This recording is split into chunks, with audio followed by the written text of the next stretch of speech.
तर विद्यार्थी मित्रांनो, आरोग्य विभागामध्ये भरतीची जाहिरात निघाली आहे. तर या भरतीची संपूर्ण माहिती आपण या व्हिडिओमध्ये पाहणार आहोत. तर हा व्हिडिओ तुम्ही शेवटपर्यंत पहा. तर इथं बघू शकता ठाणे महानगरपालिका. तर ठाणे महानगरपालिकेच्या सार्वजनिक आरोग्य विभागाकडे मुख्यमंत्री मातृत्व सुरक्षा योजनेअंतर्गत खालील संवर्गातील जी पदे आहेत तर ती इथं भरायची आहेत आणि त्यासाठी इथं पात्र उमेदवारांकडून अर्ज मागवण्यात आलेले आहेत. तर 1 नंबरचे जे पद आहे तर ते आहे HOD ऑफ NICU किंवा SNCU. तर यासाठी ते एक जागा आहे. यासाठी तुम्हाला मान्यताप्राप्त विद्यापीठाची वैद्यक शाखेतील पदवी इथे लागणार आहे. तसेच मान्यताप्राप्त विद्यापीठाची वैद्यक शास्त्रातील पदव्युत्तर पदवी म्हणजे MD पेडिट्रिक किंवा DNB पेडिट्रिक्स तुम्हाला इथे लागणार आहे. तसेच फेलोशिप इन निओनॅटॉलॉजी तुम्हाला इथे लागणार आहे. तसेच तुम्हाला जर कामाचा अनुभव असेल NICU मध्ये 15 वर्षाचा तर तुम्हाला इथे प्राधान्य मिळणार आहे. तसेच तुम्हाला मराठी भाषेचे ज्ञान इथे लागणार आहे आणि जे वेतन आहे तर ते तुम्हाला 1,85,000 इथे मिळणार आहे. त्यानंतरचे पद आहे on duty specialist medical officer. तर यासाठी तर 4 जागा आहेत. तर अनुसूचित जातीसाठी एक जागा आहे, विजासाठी एक आहे, इमाओसाठी एक आहे, खुल्या प्रवर्गासाठी तर एक जागा आहे. यासाठी तुम्हाला मान्यताप्राप्त विद्यापीठाची वैद्यक शाखेतील पदवी म्हणजे MBBS इथं लागणार आहे. तसेच MD पेडिट्रिक किंवा DNB पेडिट्रिक तुम्हाला इथं लागणार आहे.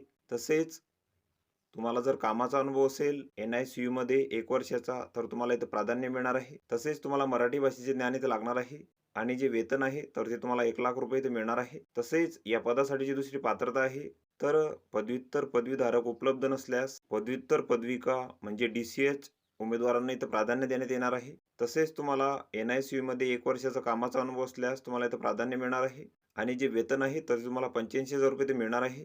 तसेच याच पदासाठी तिसरी जी पात्रता आहे तर पदव्युत्तर पदवी किंवा पदवीधारक उमेदवार उपलब्ध न झाल्यास MBBS पदवीधारकास इथं प्राधान्य देण्यात येणार आहे. तसेच तुम्हाला NICU मध्ये जर 2 वर्षाचा अनुभव असेल कामाचा तर तुम्हाला इथं प्राधान्य मिळेल आणि जे वेतन आहे तर ते तुम्हाला 75,000 रुपये मिळणार आहे या पदासाठी. त्यानंतरचे पद आहे सिस्टर इन्चार्ज.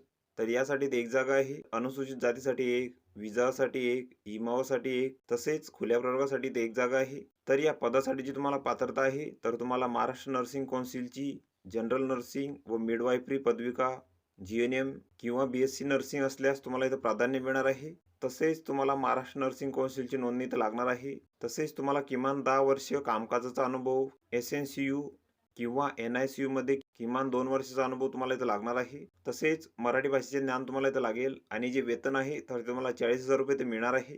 त्यानंतरचे पद आहे स्टाफ नर्स. तर यासाठी तर 24 जागा आहे. अनुसूचित जातीसाठी 3, अनुसूचित जमातीसाठी 2, विजासाठी 1, भज-ब साठी 1, भज-क साठी 1, भज-ड साठी 1, इमाओसाठी 4, साशे प्रामसाठी 2, आदूतसाठी 2, तसेच खुल्या प्रवर्गासाठी तर 7 जागा आहेत. आणि या पदासाठी जी तुम्हाला पात्रता आहे तर तुम्हाला Maharashtra nursing council general nursing व मिडवायफरी पदविका GNM तसेच BSc नर्सिंग असल्यास तुम्हाला इथं प्राधान्य मिळणार आहे. तसेच तुम्हाला महाराष्ट्र नर्सिंग कौन्सिलची नोंदणी इथं लागेल आणि SNCU किंवा NICU मध्ये किमान 1 वर्षाचा कामाचा अनुभव तुम्हाला इथं लागणार आहे. तसेच तुम्हाला मराठी भाषेचे ज्ञान लागेल आणि जे वेतन आहे तर ते तुम्हाला 30,000 रुपये ते मिळणार आहे. तसेच या पदांसाठीची वयोमर्यादा आहे तर ती 18 ते 38 वर्षापर्यंत आहे खुल्या प्रवर्गासाठी. तसेच मागास प्रवर्गासाठी 43 वर्षापर्यंत आहे. तसेच या पदांसाठी तुम्हाला संगणक हाताळणी प्रमाणपत्र म्हणजे MSCITचे प्रमाणपत्र इथं लागणार आहे. तसेच या पदांसाठी तुमच्या ज्या मुलाखती आहेत तर ते 18/2/2025 घेण्यात येणार आहे. मुलाखतीच्या दिवशी जर इथं जास्त उमेदवार उपस्थित राहिले तर त्यापैकी काही उमेदवारांच्या ज्या मुलाखती आहेत तर त्या 20/2/2025 ला इथं घेण्यात येणार आहेत. तर ही संपूर्ण माहिती तुम्ही इथं बघून घ्यायची आहे आणि तुम्हाला इथं मुलाखतीसाठी उपस्थित राहायचं आहे. तुमची कागदपत्रे तसेच प्रमाणपत्रे यांच्या छायांकित प्रतीसह 18/2/2025 रोजी 10:30 वाजता आणि मुलाखतीचे जे ठिकाण आहे तर तिथं दिलेले आहे. अरविंद कृष्णाजी पेंडसे सभागृह, स्थायी समिती सभागृह, 3रा मजला, प्रशासकीय भवन, सरसेनानी जनरल अरुणकुमार वैद्य, चंदनवाडी, पाचखाडी, ठाणे. तर या ठिकाणी तुम्हाला इथं उपस्थित राहायचं आहे मुलाखतीसाठी. तर ही संपूर्ण माहिती तुम्ही इथं बघून घ्यायची आहे. या PDFची लिंक तुम्हाला डिस्क्रिप्शनमध्ये मिळून जाईल. तुम्ही तेथून ती डाउनलोड करू शकता आणि संपूर्ण माहिती इथं बघू शकता. तर व्हिडिओ कसा वाटला मित्रांनो? व्हिडिओ आवडल्यास लाईक करा, शेअर करा आणि आमच्या चॅनलला सबस्क्राईब करा. म्हणजे येणारे व्हिडिओ तुम्हाला सर्वात आधी पाहायला मिळतील. चला तर भेटूया पुढच्या व्हिडिओमध्ये.